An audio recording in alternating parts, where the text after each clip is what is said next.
నమస్కారం విఎన్జే భక్తి ఛానల్ కు స్వాగతం।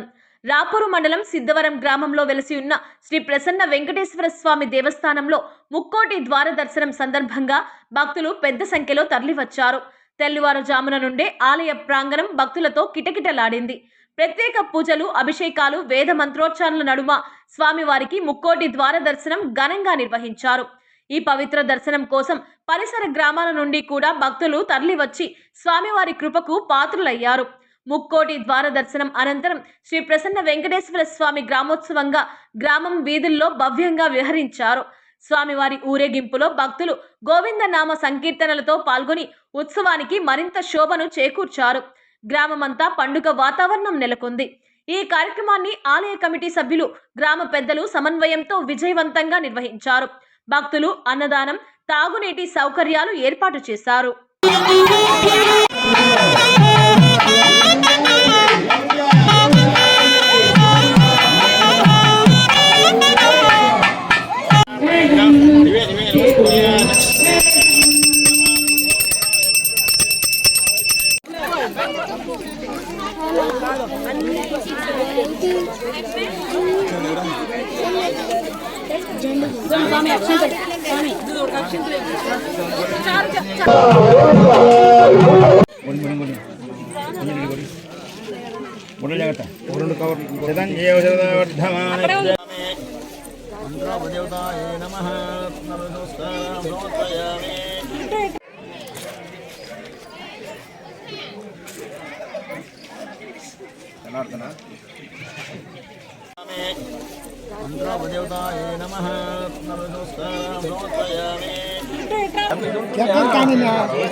సిద్ధవరం గ్రామంలో భూదేవి శ్రీదేవి సమేత ప్రసన్న వెంకటేశ్వర స్వామి దేవస్థానం నందు కొత్తగా ఉత్సవ విగ్రహాలు తెచ్చారు।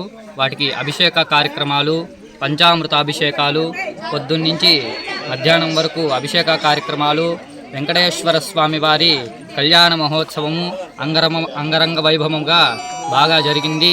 స్వామివారి అన్నదాన కార్యక్రమాలు కూడా బాగా జరిగాయి। గ్రామంలో గత 15 ఏళ్లుగా ఎప్పుడో మాకెవరికి తెలియదు, ఇక్కడ ఒక పొదల్లాగా చెట్లు ఉన్నాయి। ఆ చెట్టులో ఒక రాతి విగ్రహం, ప్రసన్న వెంకటేశ్వర స్వామి విగ్రహం ఉన్నింది। ఎవరికి తెలియదు, కొన్ని సంఘటనల వల్ల బయటపడడం జరిగింది।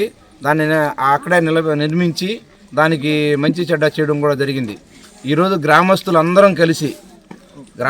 కలిసికట్టుగా అందరూ కలిసి ఈ గ్రామంలో ఈరోజు ముక్కోటి ఏకాదశి సందర్భంగా పొద్దున్నే ఉత్తర ద్వార దర్శనం కూడా చేయడం జరిగింది। ఉత్తర ద్వార దర్శనం పెట్టాము। అలాగే మన పంతులు వారు వచ్చారు, పొద్దున్నే అభిషేక కార్యక్రమం జరిగింది। నాగరాజ స్వామి, మా పంతులు రాపూరు నుంచి పురోహితులు నాగరాజ స్వామి వచ్చారు। అలాగే ఇప్పుడు కళ్యాణం కూడా స్వామివారికి కొత్తగా విగ్రహాలు తేవడం కూడా జరిగింది, పంచలోక విగ్రహాలు, వాటికి కళ్యాణం కూడా చేయడం జరిగింది। అలాగే మళ్ళా కళ్యాణం ఉత్సవం అయిపోయిన తర్వాత హోమం వేయడం కూడా జరిగింది। హోమం కార్యక్రమం అయిపోయిన తర్వాత అందరికీ అన్నదానం జరగడం జరిగింది। అలాగే సాయంత్రం 4 గంటలకి ఊరేగింపు కూడా ఉంటుంది, విగ్రహ ఊరేగింపు, గ్రామోత్సవం అంటే గ్రామంలో ఊరేగింపు కూడా జరుగుతుంది। అలాగే భజన కార్యక్రమాలు ఇప్పుడు దాకా జరిగాయి, తర్వాత కూడా భజన కార్యక్రమాలు జరుగుతాయి। గ్రామం అందరం కలిసికట్టుగా అన్నదానానికైతేనేమి, విగ్రహాలకైతేనేమి, గుడికైతేనే అందరం కూడా కలిసికట్టుగా గ్రామాన్ని డెవలప్ చేసి మా గ్రామంలో ప్రసన్న వెంకటేశ్వర స్వామి ఆలయం నిర్మించుకోవాలని చెప్పి కూడా అందరూ ఆశిస్తూ సెలవు తీసుకుంటున్నాం।